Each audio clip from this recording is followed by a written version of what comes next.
Pemirsa, pengurukan tanah proyek perumahan dikeluhkan pihak sekolah karena dinilai mengganggu kegiatan belajar mengajar siswa. Pengurukan tanah untuk perumahan yang telah berjalan selama sepekan ini yang lokasinya bersebelahan dengan SMK 1 Batu Layar dikeluhkan pihak sekolah dan siswa. Siswa dan guru menuturkan dampak dari pengurukan tanah ini saat musim panas kerap menimbulkan polusi debu dan saat musim penghujan akses jalan menjadi becek dan cukup berbahaya untuk dilintasi. Terlebih saat jam masuk dan pulang sekolah karena harus berpapasan dengan truk dan pengangkut material.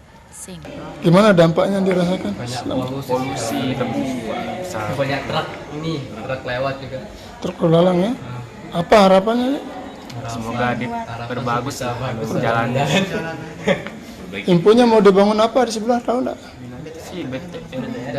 Nah, kalau izin lokasi, izin membangun dan sebagainya mungkin teknis ya, itu beliau-beliau yang tahu. Tapi kami hanya membatasi akses ini ketika ada anak-anak kami, mohon diamankan saja sudah, itu aja. Sehingga harapan kami silakan setelah anak pulang mau full bergandengan truknya tidak masalah. Terkait keluhan siswa dan pihak sekolah mengenai dampak pembangunan perumahan, Kades Meninting menyarankan polemik tersebut diselesaikan dengan cara yang baik oleh kedua belah pihak. Prinsipnya yang ada di situ adalah rencana untuk pembangunan untuk perumahan.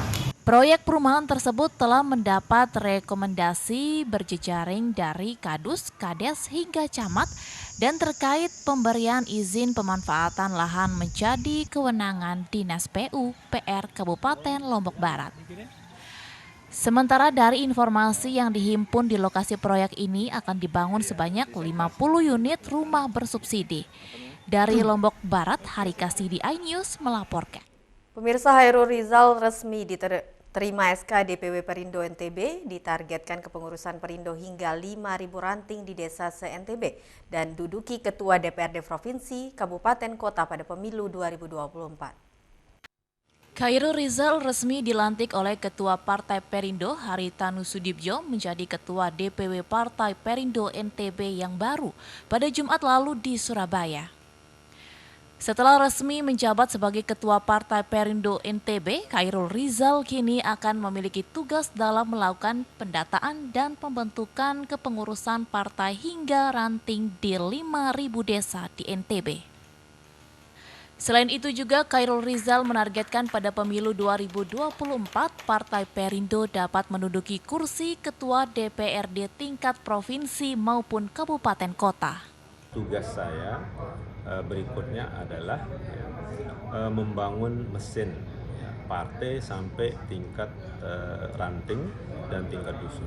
Ya. Dan salah satu tugas besar ini adalah agar di 4.725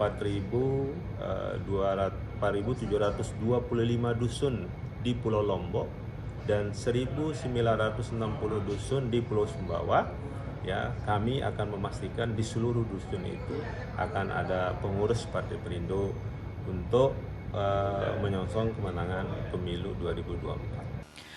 Sebelumnya, Khairul Rizal merupakan salah satu anggota DPRD Provinsi NTB dari Partai Nasdem yang memutuskan perihal haluan ke Partai Perindo mengikuti tokoh besar NTB TGB Zainul Majdi. Dari Mataram, Vinka Andini, iNews melaporkan.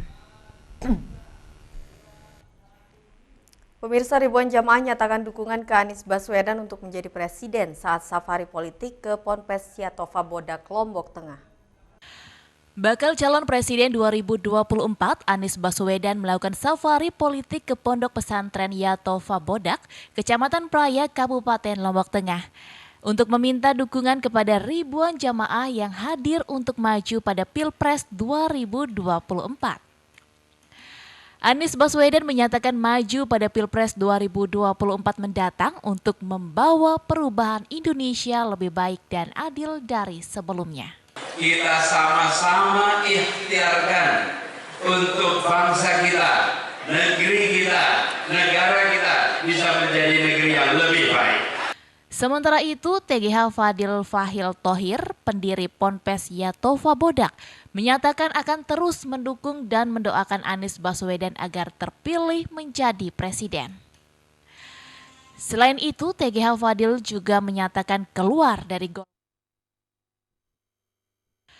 Bakal calon presiden 2024, Anies Baswedan melakukan safari politik ke Pondok Pesantren Yatova Bodak, Kecamatan Praya, Kabupaten Lombok Tengah, untuk meminta dukungan kepada ribuan jamaah yang hadir untuk maju pada Pilpres 2024. Anies Baswedan menyatakan maju pada Pilpres 2024 mendatang untuk membawa perubahan Indonesia lebih baik dan adil dari sebelumnya. Kita sama-sama ikhtiarkan untuk bangsa kita, negeri kita, negara kita bisa menjadi negeri yang lebih baik. Sementara itu, TGH Fadil Fahil Thohir, pendiri Ponpes Yatova Bodak, menyatakan akan terus mendukung dan mendoakan Anies Baswedan agar terpilih menjadi presiden. Selain itu, TGH Fadil juga menyatakan keluar dari Golkar dan kini siap masuk Nasdem untuk mendukung Anies mencalonkan diri menjadi presiden selanjutnya. Saya melihat saya wajib terima kasih kepada Nasdem dan Surya Paloh yang mengusung orang yang saya cintai, dicintai oleh jamaah saya, dicintai oleh keluarga anak istri saya. Apalagi? Safari politik mantan Gubernur DKI ini disambut ribuan jamaah dan mendoakan agar Anies dapat dilancarkan menjadi Presiden RI pada Pilpres 2024 mendatang. Dari Lombok Tengah, Emma Widiawati, iNews melaporkan. Beragam informasi penting lainnya akan kami sajikan untuk Anda sesaat lagi, tetaplah di iNews NTB.